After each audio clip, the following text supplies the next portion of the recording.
Шабленският езерен комплекс включва две съседни крайбрежни езера тип Лиман – Шабленското и Езерецкото, които са свързани помежду си с изкуствен канал. На изток езерото е отделено от морето с къса ивица от пясъчни дюни.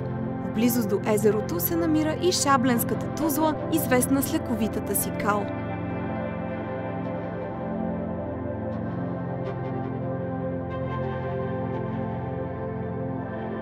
Дуранкулашкото езеро се намира недалеч от българо-румънската граница до село Дуранкулак.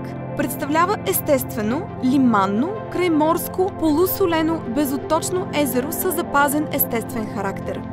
В района на езерото се срещат 5 ендемични растения за Балканския полуостров и други 27 вида с важна международна и национална консервационна значимост.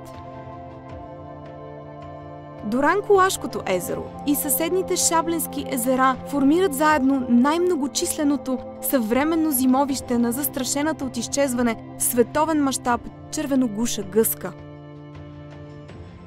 Природният комплекс е разположен на миграционния път Вия Понтика и осигурява благоприятни условия за хранене и почивка на редица прелетни видове птици.